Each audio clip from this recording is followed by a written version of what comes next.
The USA Radio Network presents the greatest radio programs of all time. Jack Benny Program. Look, bud, I said your money or your life. I'm thinking it over. Fibber McGee and Molly.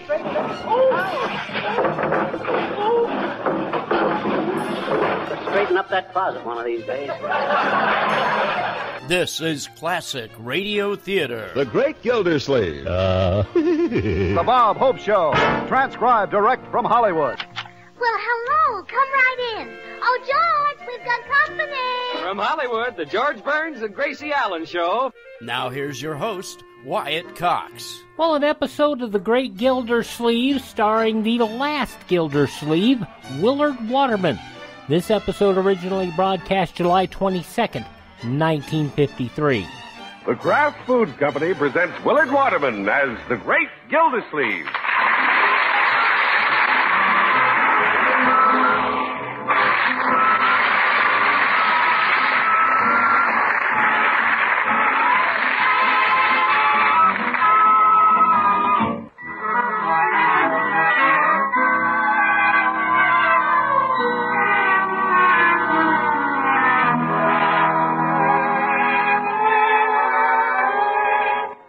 In Summerfield this evening, there's a little breeze sifting through the trees, and soon the moon will be rising, and all in all, it looks like a romantic evening.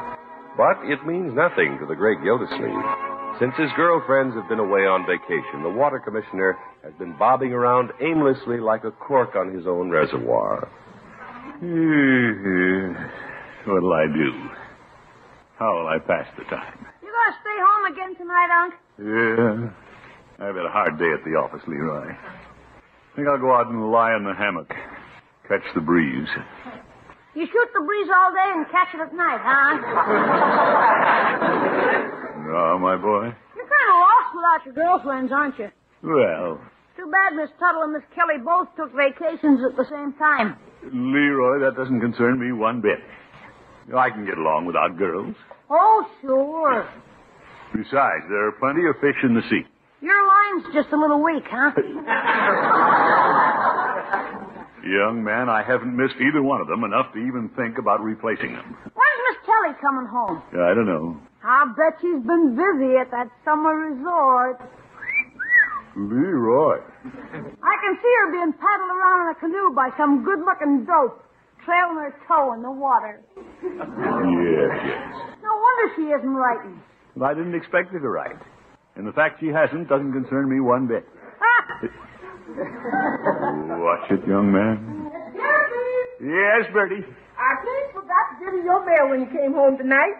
Oh, some letters? Well, a postcard. It's a picture of a hotel by a lake. Say, it's from May Kelly. Well. Oh, brother, and he didn't care if she wrote. Let's see what she said. Yeah, let's. Leroy, stop reading over my shoulder. Why does she sign it May XX? Can't she write her own name? Leroy, them X's is more important than anything on the card. Mush. Leroy, it isn't mush. What? Quiet, I'm reading. In one time, say, she misses me. Then why did she take so long to write? Well, I see now. This card was sent to the wrong address. She missed you all right. She didn't even know where you lived. That's strange. She's been over here for dinner. Well, I probably had her so dazzled she didn't know where she was. Right, George, I knew May had written. What a fine hand. What a fine woman. Yeah, I'll bet she's the prettiest girl at that resort. But she took time out to write to me. The breeze came up. Just why don't you go out in the hammock and cool off?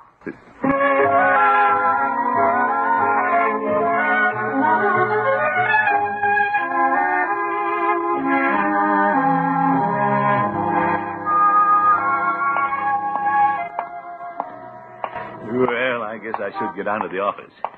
But I think I'll stop in at Peavy's and show him my postcard from May. I could hardly sleep all night. It's wonderful what a letter from a girl can do. A postcard, rather. Hello, Peavy. Hello, Mr. Gildersleeve. What can I do for you this morning? Peavy, guess what I got in the mail yesterday? A bill? No, not a bill. Well, you should have. I sent you one. Well, I didn't get it. And don't give up. You'll get it today. Yes, yes. Of course, if you want to pay your bill, I can tell you how much it is. I didn't come in here to pay my bill. I came in here to show you a postcard. It's $14.35. Phoebe, I'm not interested in my bill. Well, I am. Well, I'll take care of it in due time. Well, it's due. Oh, dear. As a matter of fact, this is the bill I should have sent out on the 1st, so it's due. All right. Now, how about paying some attention to my postcard? Well? Yeah, it's from my girlfriend. Miss Tuttle? No, from May. May Kelly. You don't say. Hey, look. This is a picture of the place she's staying. This is her room right up at the top of the tree.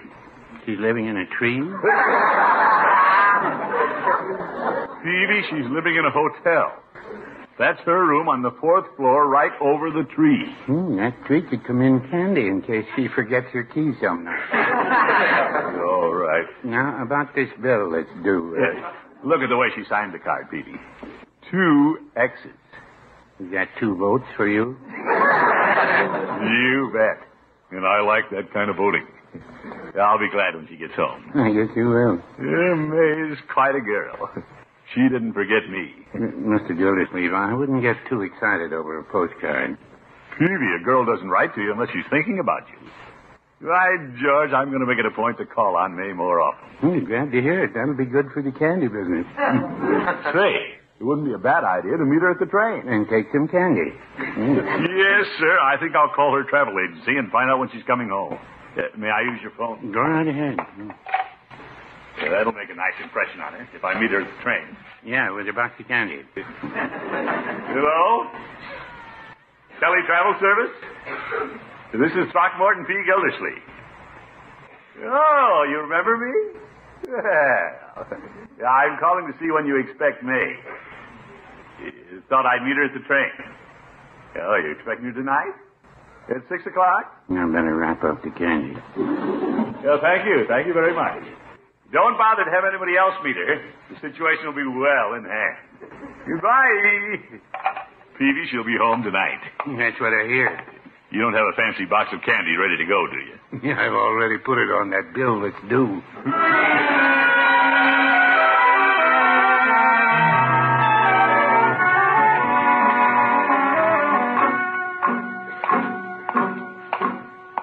The more I think about these X's on May's card, the more significant they become. It's a beautiful time of day. 3 o'clock in the afternoon. And in 3 more hours, she'll be here. And then in another 3, the moon will be up. I'm glad I thought about inviting her for dinner. Bertie! Yes, Bertie. Bertie, I just had a great idea. Yes? Miss Kelly's coming home this evening. Did you get another postcard? No, I learned this by phone. Oh, she called you on the phone long distance. No, Bertie. I phoned her office and they told me. So I thought I'd surprise her, meet the train, and bring her here for dinner. Yes, sir. And just dinner for 2, Bertie. You get the idea. I'm way ahead of you. I'll let Leroy go down to Peavy's and eat. He'll like that. Yes, sir. I want everything to be a little extra special, Bertie. Oh, yes, sir. You want everything super-duper special. Yeah, and I'd like candles on the table. Soft light. I'm way ahead of you. We might have a little dinner music. Yes, sir. Bertie will cook the dinner, light the candles, serve the table, and spin the records. Good. I'll depend on it. Yes, sir. Mr. Gildersleeve, why don't we play some of the records you brought to take to that young lady at the swimming pool who was gone when you got there? Well, that's the type of music May will like. Yes, sir. Bertie, what are you laughing about? No wonder you're such a popular bachelor. Oh? A girl drops you a postcard and you go all out. No, that wasn't an ordinary postcard, Bertie. No, sir. That one had X's on it. You bet. Yes, sir. That card is extraordinary. Yeah. That card is exceptional. One you didn't expect. No, Bertie. So you're going extra all out. Well, Why not?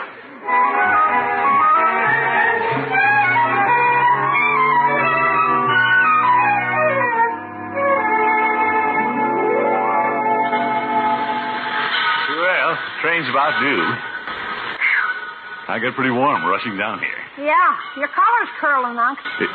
Hope the train isn't late. If it is, instead of carrying a box of chocolates, you'll be carrying a box of chocolate milk. Look, Leroy, I gave you a ride as far as the depot. Now run on to Peavy's and get your dinner. I got plenty of time. I want to watch the train come in.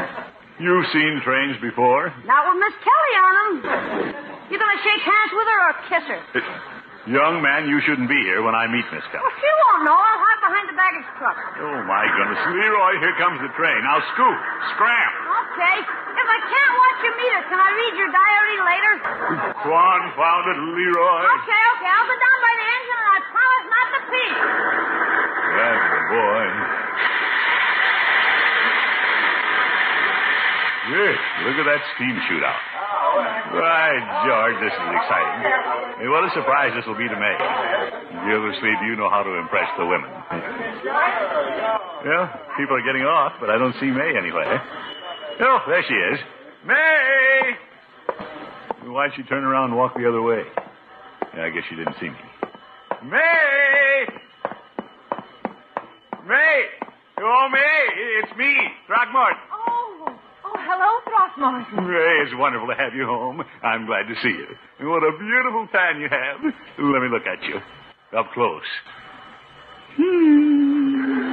Throckmorton, please. But I'm so happy to see you. Well, I'm happy to see you, too. Although I didn't expect to. Well, I wanted to surprise you. You certainly did. Oh, there you are, May. Yes. Come on over, Stan. Here's your hat box. Oh, is this May's? Thank you for bringing it over. I'll take it. Why should you take it? Well... Stan, I want you to meet an old friend of mine. This is Throckmorton Gildersleeve. How do you do? I'm Stan Murray. Nice meeting you, Stan. Now, come along, May. I have a big surprise planned this evening. But Throckmorton, you don't We'll have dinner at my house, candlelight, and then moonlight. But I really... Well, this sounds interesting. Oh, are you still here? Oh, yes. Throckmorton, I must got tell you your this. postcard, May. Of course, I knew you'd be writing. Then I called the travel agency and they... Throckmorton, listen to me. What? Stan is my fiancé. Your Fiancé. We're engaged. Engaged? May, you put X's on your postcard. Well, I wrote the card on Friday and I met Stan Saturday night. You mean it happened that fast? Oh, you know how it is in the summer, Throckmorton, when you're away and everything. Oh, yes. Well, I'll get our luggage, May. Throckmorton, can we drop you someplace? I've already been dropped.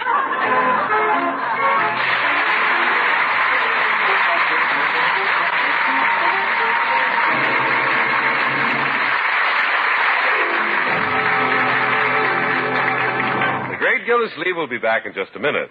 July 22nd, 1953, The Great Gildersleeve on Classic Radio Theater. Want to fly somewhere? Looking for cheap flights or cheap tickets? Then call. That's right. Call the low-cost airline travel hotline now for prices so low we can't publish them anywhere. Low-cost airlines has all kinds of cheap travel deals. Fly domestically and save up to 75%. You can even fly internationally and save even more. Yes, fly anywhere in the world and save a lot of money on your plane tickets. We'll even save you money with cheap travel deals on hotels, rental cars, even complete travel packages. So don't book your tickets until you call us first for the absolute cheapest prices on U.S. and international airline tickets and hotels. Call right now for prices so low they can't be published. Travel experts are here 24/7 to help. 800-961-3408.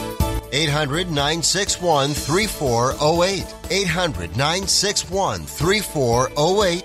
That's 800-961-3408. I used to wonder when I saw people going into nice hotels, really nice hotels, taking a pillow with them. That was before I got a MyPillow, because I know it doesn't matter where I'm going, whether I'm going to a 1-star, 3-star, 5-star hotel, MyPillow goes with me, whether it's just overnight or whether it's on vacation. And here's the great deal about MyPillow right now. The lowest price ever offered on radio or TV. 2 MyPillow premium pillows for $69.98. That's only $34.99 per pillow. The lowest price ever offered on radio or TV. And it's still the same pillow. Great pillow, 60-day money-back guarantee, 10-year warranty. And call them. 1-800-951-8175, or go to MyPillow.com, use promo code USA, click on the 2-pack special, and get the best deal you've ever gotten on a good night's sleep when you get a MyPillow. It is a horrible scenario, but it happens. Dennis writes about his wife. She was diagnosed with leukemia. In fact, she's a 2-time survivor, and in the midst of all that, they ran up over $1 million in medical bills. Thankfully, they're MediShare members, and Dennis says they are so thankful for that, how others came together to meet their needs, and that's how so many MediShare members feel. This is not health insurance. It's different. You don't have to pay for things you don't believe in, and like Dennis found out, it just works. So if you join MediShare, not only do you save a lot of money, the typical family saves about $500 a month, but you know where your money's going each month. You're helping people, and if the time should come, they'll be helping and even praying for you. So yes, it's different, and as more than 400,000 people now know when it comes to healthcare costs, different is beautiful. Find out more. Call 833-34-BIBLE. That's 833-34-BIBLE. 833-34-BIBLE. You're listening to Classic Radio Theater on your favorite station. Harold Perry originated the role of the Great Gildersleeve back in the late 1930s and went on with starring as Gildersleeve from 1941 until 1950, at which time he signed a big deal with CBS in their big talent raids, thinking Kraft would bring Gildersleeve to CBS with him. Kraft didn't. They found Harold Perry's replacement, Willard Waterman, who sounds almost like him. But Waterman refused to do the Gildersleeve laugh. July 22nd, 1953, The Great Gildersleeve, starring Willard Waterman. Well, when the Great Gildersleeve finally got a postcard from his girlfriend, May Kelly, he read too much between the lines. He met her at the train with candy under his arm and plans for dinner. She met him with a handsome man on her arm and plans for marriage. Came like a bolt from the blue, Bertie. Yes, sir. I thought that train whistle sounded a little mournful. That pushy Stan walked away with her, and there I stood with egg on my face. Yeah, and chocolate running down your sleeve. Well, the candy had melted by that time. What are we going to do with all this dinner? Well, Leroy said he'd come home and eat with me instead of going to Peavy's. Sure. Personally, I'm not very hungry. Mr. Gildersleeve, you shouldn't take it so hard. After all, you didn't have any strings on her. Did you? Well, not exactly. Heck no, he didn't want her till the other fella got her. Leroy, that's not true. Her engagement just made me realize I missed the boat. Boats are like streetcars. There'll be another one along any minute. There ain't many boats like that dreamboat. No, indeed. What does Miss Kelly's intended to do, Mr. Gildersleeve? He was the lifeguard at the resort. Yes. What did he do, save her? I don't know. Wait till he gets to the altar. He'll be the one yelling for help. Leroy, please. Must have been a whirlwind courtship. She's only been gone 2 weeks. Well, you know how it is, Bertie. Summertime romance, moonlight in big doses. Yes, sir. Well, let's forget it and eat. Leroy, it isn't that easy. Okay, let's eat and then forget it. Yeah, we might as well. You want the candles lit, Miss Gildersleeve? No, let's just turn on the lights. Heck no! Light the candles. Let's live it up. Leroy, how can you take this so lightly? Oh, I didn't mean it that way, Unc. I want this dinner to be just the way you planned it. We'll light the candles, and I'll sit at Miss Kelly's place. I guess we can skip the soft music. Yeah, please do, Bertie. If I hear any soft music, I might cry. Oh, poor Mr. Gildersleeve. If it means so much to you, why don't you put up a fight? What? Don't let that lifeguard push you around. Well, If I was you, I'd get that Miss Kelly back. It may be too late, Bertie. It's getting later. Let's eat. Yes, sir, Mr. Gildersleeve, I get that Miss Kelly back. Bertie, they're engaged. But you knew her first. You got squalor's rights. Yes, but... You're as handsome as he is, ain't you? What's this, young man? Bertie, you haven't seen the guy. He's got one of those deep tans and shoulders this big. Well, Mr. Gildersleeve's big. Yeah, but not in the right places. Leroy, let's drop the subject.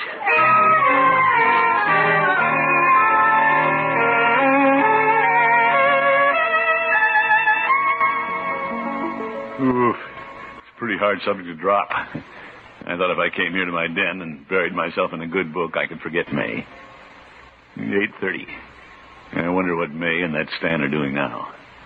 The moon's coming up. They could be parked out by my reservoir.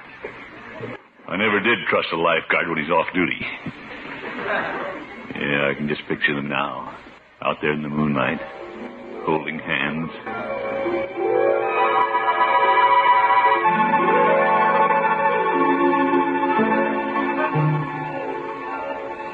Are you comfortable, May? Very comfortable, Stan, darling. Perhaps I should hold you closer. There's a breeze coming off the reservoir. Why didn't I put a fence around that reservoir? There. That better? Yes. Stan, you're so strong.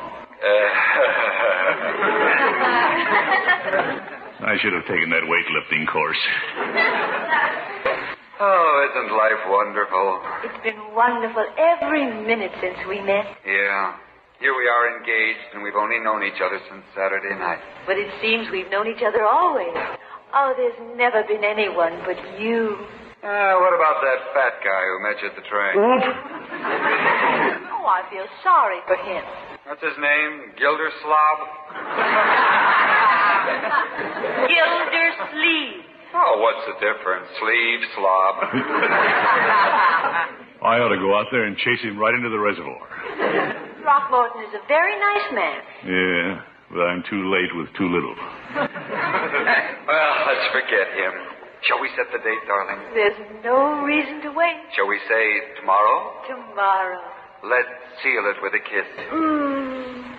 Let's seal it with a kiss. Let's seal it with a kiss. Gildersleeve, get hold of yourself. You have to stop thinking about it. You're just torturing yourself. Well, now that I know she's gone, it won't do any harm to tell her how I feel about her.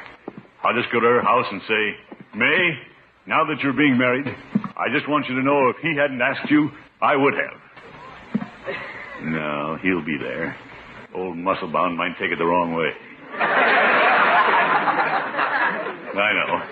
I'll sit down and write her a letter. I'll bare my heart. By George, why should I be the only one that's sad?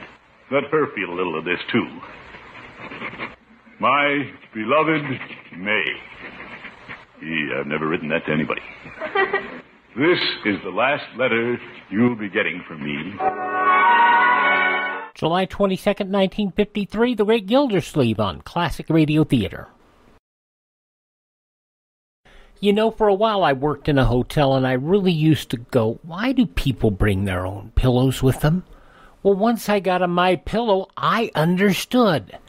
Because doesn't matter how good the hotel is, doesn't matter whether it's a 2-star, 3-star, 5-star hotel, it doesn't matter how nice the hotel is if you don't get a good night's sleep.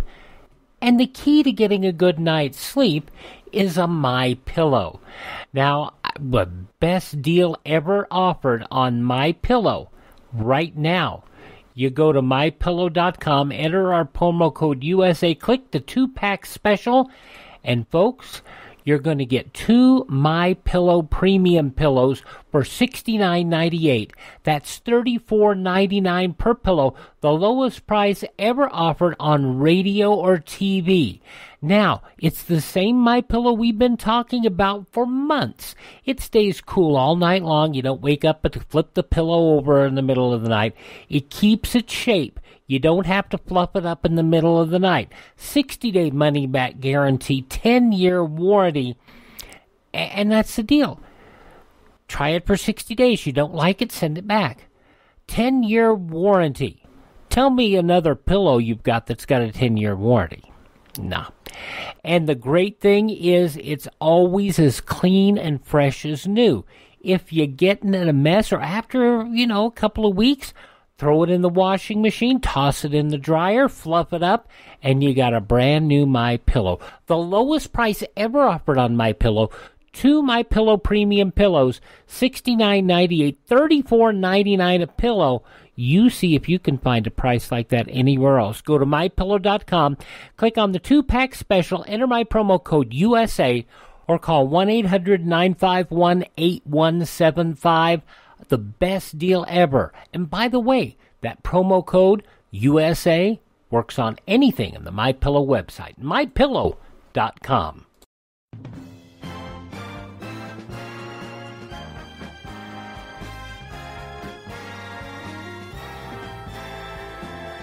Thanks for tuning in to Classic Radio Theater on your favorite station. Now the conclusion of the Great Gildersleeve, July 22nd, 1953.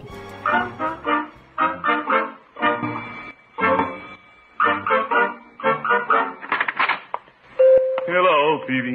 Hello, Mr. Gildersleeve. What can I do for you this evening? I just want a stamp, Peavy. Now, there's the machine. 3 3s for a dime. Well, I only need one stamp for this letter. I doubt if you can get only one out of that machine. Oh, don't you have some stamps in your cash register? Not anymore, Mr. Gildersleeve. Why? Because we keep them in the machine. All right, I'll use the machine. But it seems silly to buy 3 stamps when you only have 1 letter to mail. Well, write some more letters. I don't want to write any more letters. I'll probably never write another letter. To a girl, anyway. This is sort of a farewell message to May. I thought you just got home. Yeah, but she brought somebody with her. You don't say. She's engaged, Petey. Well, it was only yesterday you got the postcard with the accident. She wrote that the day before she met him. My. Mrs. Peavy and I were engaged 4 years before we were married. And I thought that was a little hasty. Peavy, weren't you ready? I was, but my pocketbook wasn't. Well, with May and Stan, it was love at first sight. Oh, I can see where a man could lose his head pretty fast over Miss Tilly. Yeah, I was about to propose to her myself. Well, I don't recall you mentioning that. Well, a man doesn't talk about these things. I know I haven't a chance, but I wanted to know I'd have married her if that pushy lifeguard hadn't come along. Are you sure that isn't the reason you're writing? What? Because you know you haven't a chance? Peavy, are you insinuating I don't mean what I say in this letter? Well, I know what you say. You care to read it to me? No. But I got down the cases and confessed my feelings in black and white. Putting it in writing has gotten a lot of men in trouble, Mr. Gildersleeve. Well, I wanted to give her something to think about on her honeymoon. That letter must be dynamite if she's going to think about it on her honeymoon. It's loaded, Peavy. And I wanted to get it before she leaves. By George, I don't think I'll mail it. I'll take it over to her apartment tonight and drop it in her mailbox. Are you going to steam off the stamp, or do you think what's in the letter will do the trick? All right, Peavy. I'll admit it's a touching letter, but I want her to feel my loss a little. I see. I wouldn't be the worst catch in the world, Peavy. No. When that lifeguard bleaches out, Miss May Kelly might have a rude awakening. Yeah, that could be. The day may come when she'll wish she had a good, solid water commissioner instead of a handsome lifeguard. No, I wouldn't say that.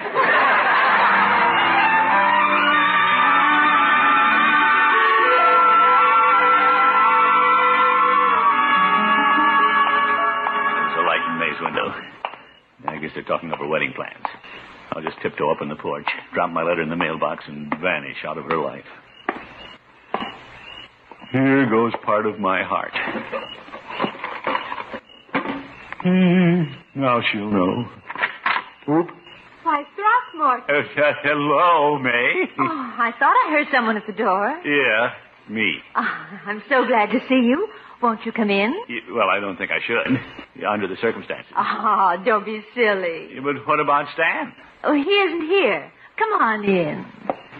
You sure he isn't here? Oh, Throckmorton, come in. Well.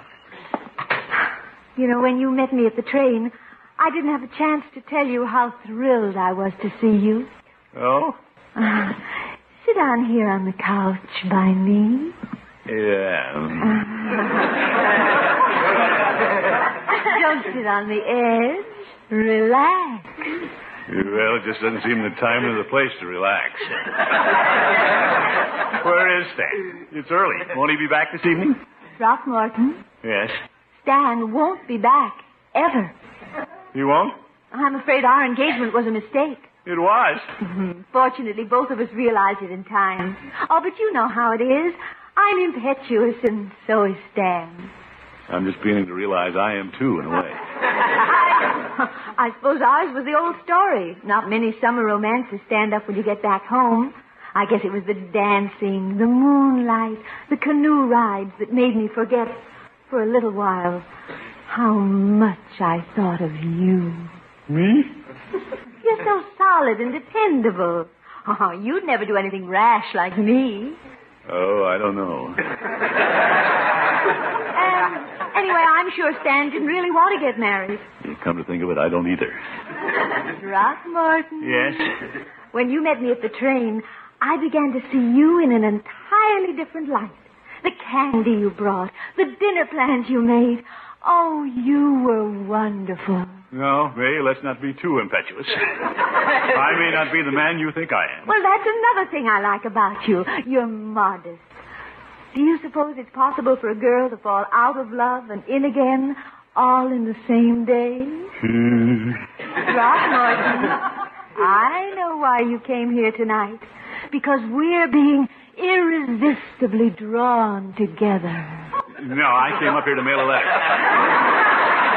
Oh? And if you don't mind, I think I should get it out of your mailbox. Well, are you going to give it to me personally? No, I better keep it. I wrote it when I thought you and Stan were going to be married. Why, Throckmorton, did you threaten to do something desperate? I'll say. Good night, May. See you around someday. Well. That was close.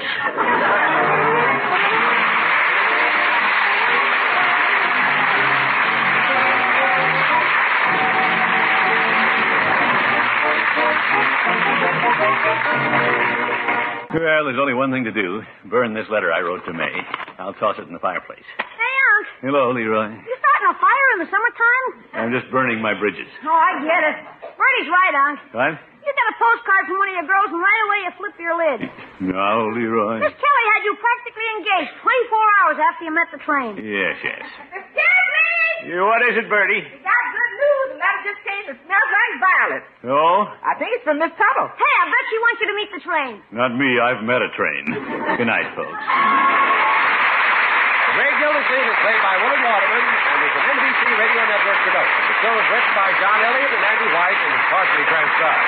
Included in the cast are Walter Tetley, Lillian Randolph, George Heath, Norma Bond, and Dick LeGrand. Musical composition by Jack Meekin. This is John Easton saying goodnight for the Kraft Food Company, makers of the famous line of Kraft quality food products. Be sure to listen in next Wednesday and every Wednesday for the further adventures of the Great Gildersleeve.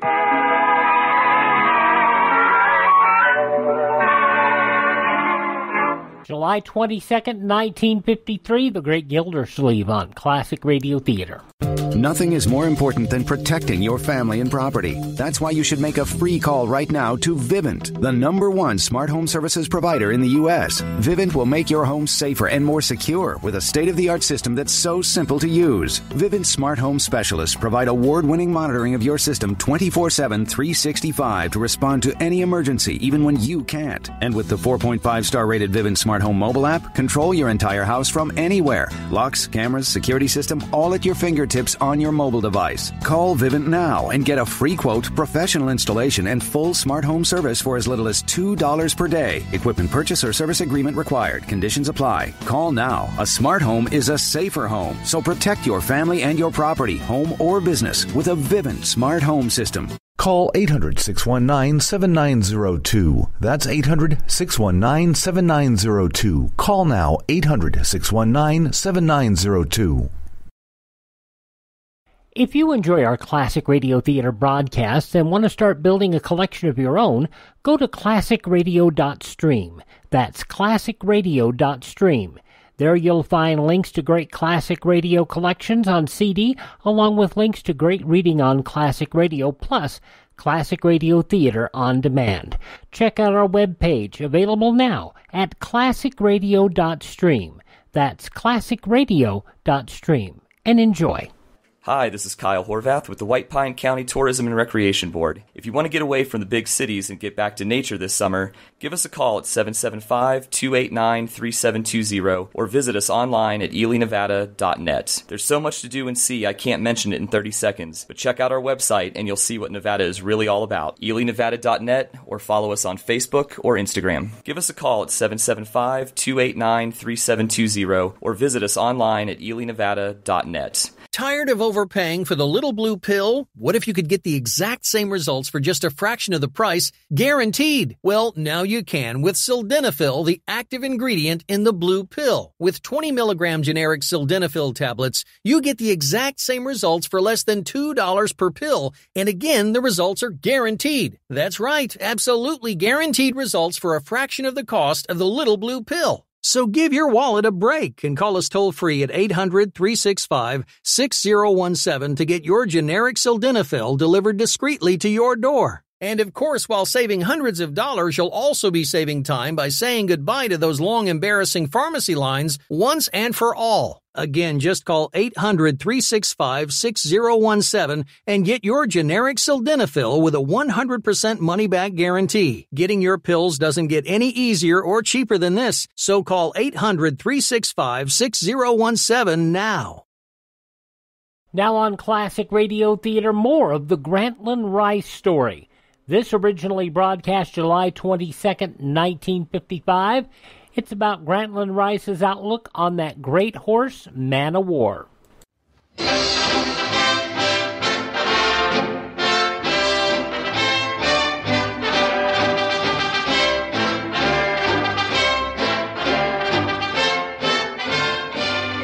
This is Jimmy Powers, ready to bring you another story from The Tumult and the Shouting.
Hi there, this is Jimmy Powers with another chapter from the colorful life of the late and great Granny Rice. Today we go to the racetrack with Granny. He takes us down the years with the great and near-great horses he knew, plus an interview with the jockey Rice rated at the top of the heap for many years, Earl, the handy guy, Sandy. So, with a bow to the spirit of Granny Rice, I pick up his narrative in first person.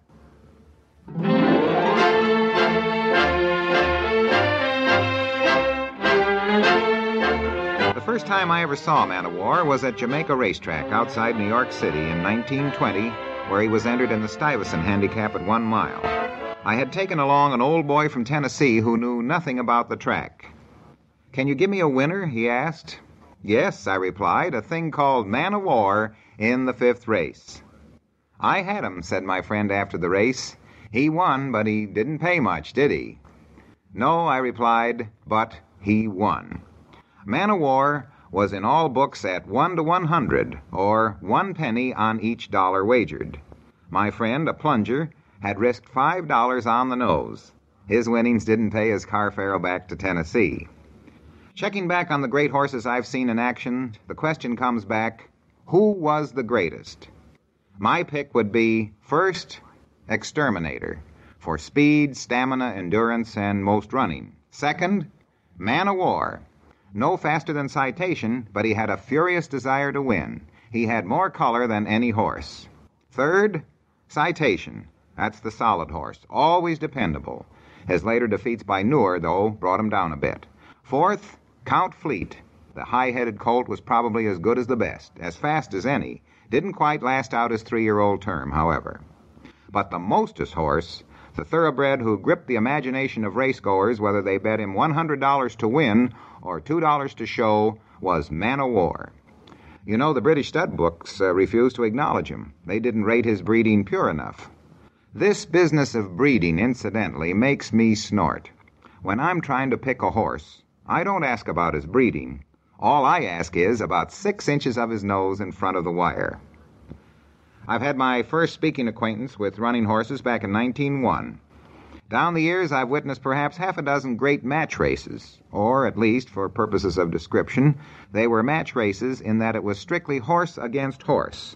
The Man o' War John P. Greer affair at Aqueduct Park on Long Island in July 1920, on a weather-clear, track-fast day, was a corker. It was the Dwyer Stakes at 1 1/8 miles. This pair scared the rest of the expected field back to the barns. John P. was in with a feather at 108 pounds, while Man o' War carried 126 pounds, including Clarence Cummer, in the irons.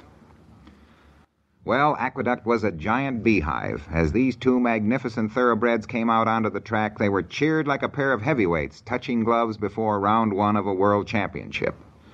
"They're off," roared the crowd as the barrier snapped and 2 freight trains roared by the stands and into the far turn. At the 3/4 pole, Man o' War was lapped on John P. about a half length. And that's how it was, right through until they hit the head of the stretch, a 1/4 mile from home. Right there, John P. Greer made a lung-cracking challenge. It was head and head, neck and neck, as they thundered towards home. Suddenly, about 200 yards from the wire, the smaller horse seemed to go to pieces. Man o' War, with that gigantic stride, it measured 27 feet between leaps, kept right on rolling to win by 2 or 3 lengths for a world record of 1:49 1/5. That's 1 minute, 49 1/5 seconds.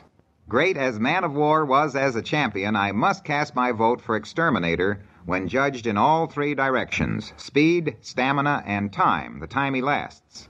And Man o' War was retired to stud as a 3-year-old. Because he was a gelding, Exterminator's owner, Willis Sharp Kilmer, ran this gentlest of horses from 1917 until mid-June of 1924. That's a total of 7 racing years, or more than twice what Man o' War faced. And in those 7 years, he was carrying high weight from 135 to 140 pounds. Yet under this extreme burden, he won 50 of 100 races before he retired. Why, the prettiest horse on a Coney Island merry-go-round doesn't pack as much weight as did old Exterminator. As a papa, Man o' War's stud performance was as spectacular as was his racing career. From 1924, when his first batch of colts went to the races, right on until 1954, that's 30 consecutive years, the magnificent patriarch of faraway farms, that's near Lexington, Kentucky, sired winners of many races. Their earnings totaled more than $3.5 million. And his number 1 son was War Admiral.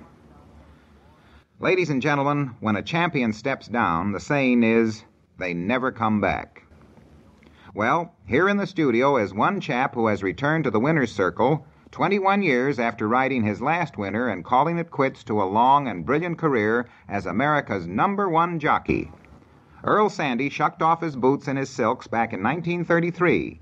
Then, on October 14, 1954, after a rough period of reconditioning his body and his nerves, Sandy smashed through on a 3-year-old filly, Miss Wheezy. The horse paid $27.10, and the second horse, the odds-on favorite, was ridden by a fellow named Eddie Arcaro, who was considered the Earl Sandy of the present day. And now, standing beside me, is Earl Sandy himself, who was a good friend of Granny Rice's. I certainly was, Jimmy. I had the extreme good fortune to be a close friend of Granny's from 1920, right up to Granny's farewell in July 1954. Mm-hmm. I remember just a couple of days before he passed on, we were both coming out of the mutual pit with a $5 ticket on different horses. I don't think either one of us had the winner. Mm-hmm. Well, you must have discussed horses during your acquaintanceship with Granny, all types of horses. We know how Granny felt about the relentless power and drive of a man of war, but you were there. You rode Big Red. Would you like to tell us about it, Earl Sandy? I was there. I had the great thrill of riding Big Red one time. It was in the Miller Stakes at Saratoga, 1 3/16 miles. And I remember before the race, just before I mounted, I said, "Mr. Riddle, you want me to let Big Red run and break the track record?" He said, "Oh, no, Earl, you just let him go out there and gallop around," which he did. How did it feel to be aboard him? Was it like, I think you once said it was like being aboard a runaway locomotive. Well, he was a big, powerful horse and loved to run. He was, matter of fact, he was quite a handful to ride. He was very anxious before a race. They had to lead him to the post and turn him over to an assistant starter. And, of course, we didn't have any stall gates in those days. And any time he straightened up the right way of the track, he was on his way, assistant starter and rider and all. But after the race was over, he'd come back and just like an old saddle horse. Mm-hmm. Earl, in addition to Man of War, of course, there was Seabiscuit and Stagehand. What did you think of those two horses? Well, they were wonderful horses, and I remember the greatest thrill I ever had as a trainer. I trained Stagehand when he won the Santa Anita Handicap and beat Seabiscuit a nose. As a matter of fact, I didn't know whether he'd beaten him or not till they hung up the number. It was a photo finish, and he just barely did beat him. I guess I would have settled for a dead heat. Mm-hmm. It certainly was a thrilling race, a $100,000 race to Santa Anita Handicap. Mm-hmm. Now, I think a lot of people listening would like to know, because they're worried about weight problems, and a jockey makes his living with his weight. How about reducing? Doesn't it take a lot out of you? Yeah, that's right. My line on that is, Jimmy, that in order for me to make the weight of a rider, I had to be dehydrated, overworked, and underfed in order to make the weight, and that's a kind of a bad combination, don't you think? It's pretty tiresome, anyway. Hunger gnawing at your stomach 24 hours a day for a year on end. That's right. You work up a terrific appetite and can't satisfy it. What were you under, would you say, your normal weight, had you not been a jockey? Would you have been about 5 pounds heavier, 10 or 20?